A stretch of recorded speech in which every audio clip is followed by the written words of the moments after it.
Lalu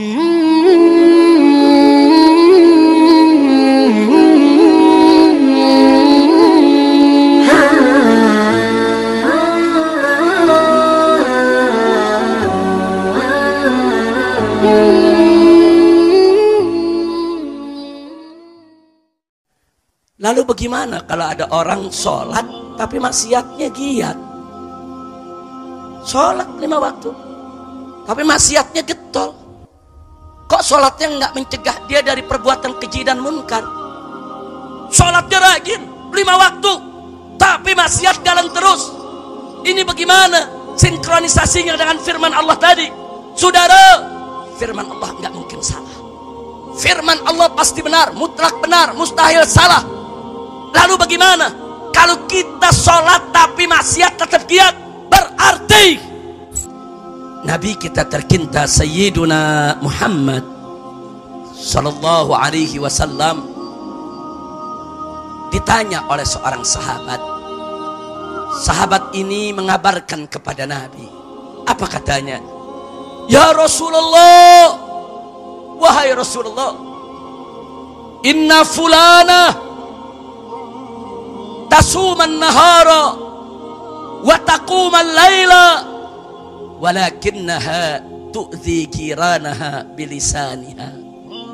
Wahai Rasulullah, ada seorang perempuan rajin puasa di siang hari, rajin bangun malam, sholat di tengah malam hari, luar biasa ibadahnya, sholat malamnya, puasanya. Walakinnaha, akan tetapi perempuan tersebut tu'dhi jiranaha bilisaniha, dia suka mengganggu tetangganya dengan lisannya. Saudara, mulutnya suka mengganggu tetangga, ketus, judes, tetangga dibuat sakit hati, tetangga dibuat tidak nyaman, tetangga dibuat tidak aman dari gangguan lisannya. Saudara, lalu apa jawab Nabi? Nabi mengatakan la khaira fiha, perempuan tersebut la khaira fiha, tidak ada kebaikan dalam dirinya. Masya Allah. Saudara, dia sholat, bukan hanya sholat fardu yang 5, sholat malamnya rajin. Dia puasa, bukan hanya puasa Ramadan yang wajib, hampir tiap hari dia puasa. Tapi sholat dan puasanya tadi, saudara, tidak mengantarkan dia kepada akhlak yang baik, tidak membentuk akhlaknya, tidak menyempurnakan akhlaknya, tidak memuliakan akhlaknya. Nabi mengatakan la khaira fiha, tidak ada kebaikan dalam dirinya. Kenapa? Sebab sholat dan puasanya tidak mampu menghijrahkan dia dari sifat yang tidak baik kepada sifat yang baik, saudara. Karena itu hati-hati soal akhlak, saudara. Akhlak ini punya kedudukan luar biasa dalam syariat Islam. Jadi kalau kita mau tahu, saudara, akidah kita kuat atau tidak, kalau kita mau tahu syariat kita udah bener jalannya atau belum, lihatlah kita punya akhlak. Jangan nilai akhlak orang, berkaca, kita nilai akhlak kita sendiri, saudara. Kalau kita tidak punya akhlak, maka berarti ada yang gak beres dengan akidah kita, ada yang gak beres dengan syariat kita, saudara. Karena kalau akidah dan syariatnya beres, niscaya akhlaknya pasti mulia. Alhamdulillah. Kira-kira jelas tidak? Jelas tidak? Bagaimana enggak mulia? Kita lihat aja urusan sholat, saudara. Allah berfirman dalam surat Al-Ankabut, faqala ta'ala aqimis salat inna salata tanha anil fahsya'i wal munkar. Allah yang menyatakan dalam Al-Quran, tegakkanlah sholat, sesungguhnya sholat itu mencegah daripada perbuatan keji dan munkar. Firman Allah tidak mungkin meleset, firman Allah tidak mungkin salah, firman Allah pasti benar, mustahil salah, saudara.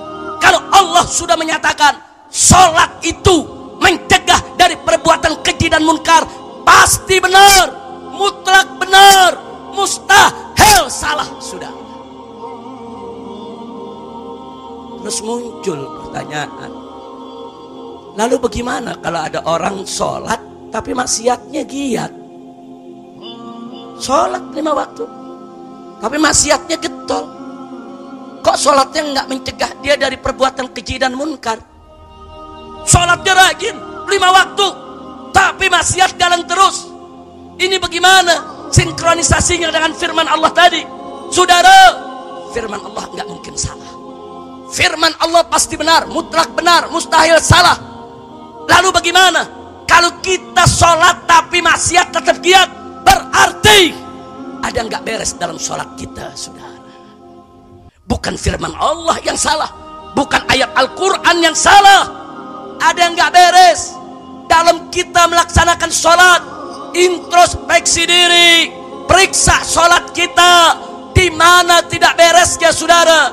Karena manakala sholat dilaksanakan lengkap syaratnya, sempurna rukunnya, ikhlas niatnya, khusyuk pelaksanaannya, niscaya pasti akan menjadi benteng dari perbuatan keji dan munkar, saudara. Enggak mudah dia berbuat munkar, enggak mudah dia berbuat maksiat. Sekalipun orang yang rajin sholat, suatu ketika jatuh ke lembah dosa, dia akan segera bertobat, dia akan segera takut kepada Allah. Kenapa? Sholatnya menjadi benteng dia, sudah. Jadi kalau dia rajin sholat, maksiatnya giat, periksa. Coba periksa, ada apa di sholat? Oh, salah satu rukun sholat baca surat Al-Fatihah. Periksa surat Al-Fatihahnya. Udah bener apa belum bacaannya? Minta dikoreksi sama guru kita. Jamaah Majelis Taklim Nurul Fajri, minta dikoreksi sama Habib Abdurrahman. Habib, bacaan kami udah bener belum nih? Makharijul hurufnya, tajwidnya, panjang pendeknya, periksa. Kalau ternyata Fatihah kita tidak betul, pantas sholatnya tidak jadi benteng, saudara. Maaf Pak Bu ya, banyak di antara kita karena surat Al-Fatihah sering kita dengar dari kecil, apal tanpa ngelihat, apal karena ngedengar. Nah sekali-kali koreksi bacaan kita dengan lihat mushaf Al-Quran, udah bener belum bacaan kita? Sambil perdengarkan ke ustadz kita, udah bener belum cara bacanya? Kalau ternyata sudah betul, sudah bagus, periksa lagi yang lainnya. Kan rukun sholat banyak, saudara. Periksa satu persatu. Oh, kalau dia punya rukun sudah sempurna, jangan lupa periksa syaratnya. Salah satu syarat sholat kan harus suci dari hadas kecil dan hadas besar, saudara. Salah satu syarat sholat kadang kita mesti punya wudhu, saudara. Periksa dong wudhunya. Wudhunya udah bener apa belum? Kalau wudhunya belum bener, pantas sholatnya belum bisa jadi benteng. Oh, wudhunya sudah bagus. Kalau begitu periksa wudhunya dengan apa? Oh, wudhunya dengan air. Airnya bagaimana? Oh, airnya suci, mensucikan, bersih. Ngambilnya dari mana? Dari sumur dalam tanah. Ngambilnya pakai apa? Pakai mesin air. Mesin airnya pakai tenaga apa? Tenaga listrik. Listriknya dari mana? Boleh nyolong. Ya pantes. Kadang-kadang kita nggak teliti, saudara.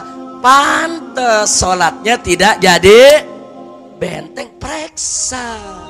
Mau menghadap Allah, periksa baju yang kita pakai. Periksa ini kita punya badan ini tumbuh dari gizi yang halal atau haram. Periksa. Innallaha thayyibun la yaqbalu illa thayyib. Allah itu thayyib, enggak nerima kecuali yang thayyib, saudara. Allah enggak terima amalan yang dicampur aduk dengan yang haram, saudara. Nah, saya tidak katakan sholatnya tidak sah, enggak, bukan perkara soal sholatnya sah atau tidak, tapi sholatnya tadi tidak mampu menjadi benteng dari perbuatan keji dan munkar. Maka itu saya mau tanya semua di sini siap jaga sholatnya, siap sempurnakan sholatnya. Takbir, sallu ala nabi, Allahumma salli wa sallim alaih wa ala alih. Nah, jadi saudara, Itu baru satu contoh. Sholat benteng dari perbuatan keji dan munkar. Makanya kalau orang sholat, dia jauh dari perbuatan keji dan munkar. Kalau jauh dari perbuatan keji dan munkar, maka akhlaknya akan mulia. Kita puasa, untuk apa puasa? Kan Allah nyatakan dalam Al-Quran, la'allakum tattaqun, supaya kamu makin bertakwa, makin indah takwanya kepada Allah. Jadi orang kalau takwanya udah indah kepada Allah, niscaya akhlaknya juga akan mulia. Kira-kira jelas tidak? Jelas tidak? Jelas tidak? Siap jaga akhlak? Betul.